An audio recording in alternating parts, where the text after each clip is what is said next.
کتاب من عند اللہ مصدق لما معہم،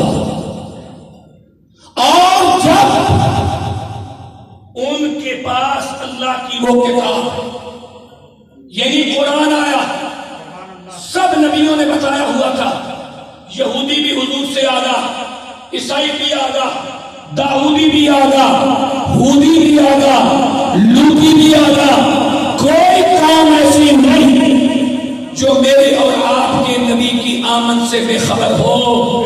مجھے آج کے مسلمان کی سمجھ نہیں آتی، حضور نہیں آئے تھے تو کوئی بھی خبر نہیں تھا، اب تو آ گئے اور قیامت تک آ گئے۔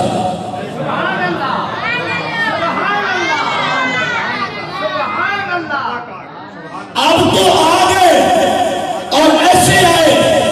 امیر المجاہدین فرمایا کرتے تھے کہ حضور ایسے آئے کہ صحابہ بدر میں بتانے چلے گئے، حضور آ گئے، صحابہ عہد میں بتانے چلے گئے، حضور آ گئے، صحابہ خندق میں بتانے چلے گئے، حضور آ گئے، اور دنیا کو اتنا بتایا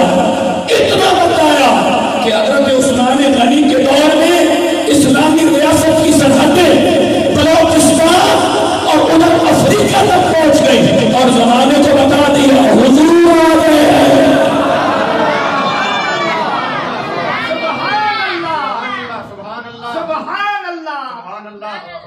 حضور کا نظام دنیا کو بتانا ہی حضور آ گئے۔ شہید تو مسئلہ ہم نے سمجھنا ہے، ہمیں ایک سبق پڑھا دیا گیا امیر المجاہدین کی طرف سے، ہمیں ایک سبق پڑھا دیا گیا امیر المجاہدین کی طرف سے کہ نہ ہم نے کسی کو اٹھانا ہے نہ ہم نے کسی کو گرانا ہے، ہم نے تو رسول اللہ کے نظام کو ماننا ہے۔ ہمیں نہ کسی کے اٹھانے سے غرض ہے کہ کون کیا کر رہا ہے، اور نہ ہم نے کسی کو گرانا ہے، اس لیے کہ اٹھانا اس لیے نہیں کہ ہماری محبت کسی کے ساتھ اس کے ذاتی عمل کی وجہ سے نہیں، اور گرانا اس لیے نہیں کہ ہماری نفرت کسی کے ساتھ نہیں، ہماری محبت کا دار و مدار بھی رسول اللہ کی ذات میں ہے، کسی سے نفرت ہے تو وہ بھی رسول اللہ کی وجہ سے ہے۔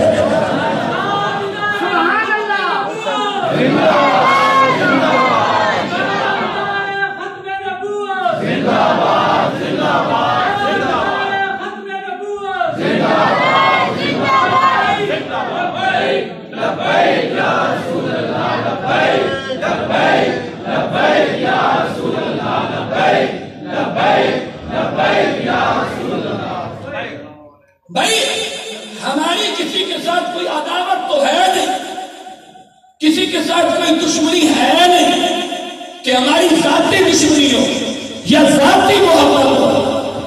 رشتے اسلام کے دامن میں ایک بات یاد رکھیں، اسلام کے دامن میں رشتے خون کے نہیں ہوتے، رشتے ایمان کے ہوتے ہیں۔ میں اس پر دلیل قائم کرتا ہوں، اگر رشتے خون کے ہوتے تو کعبے کی چھت پہ ابو لہب کو ہونا چاہیے تھا، وہاں بلال کھڑا ہے۔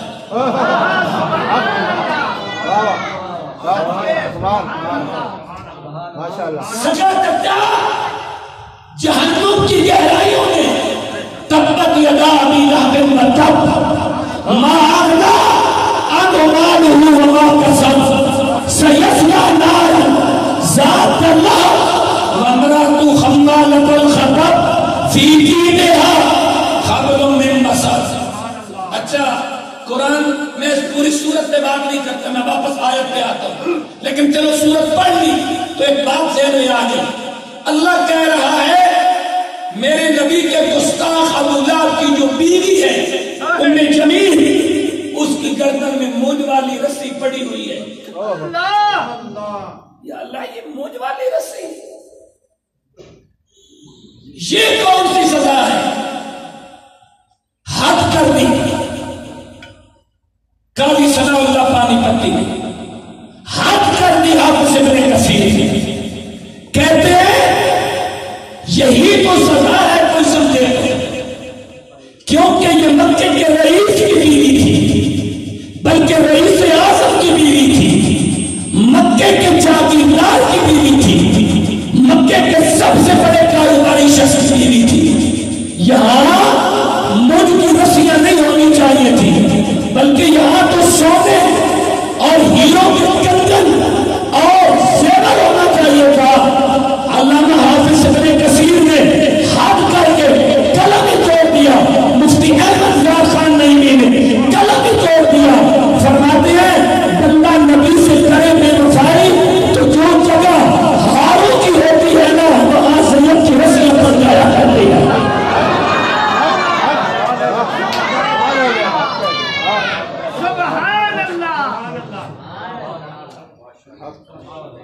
رئیس اعظم کی بیوی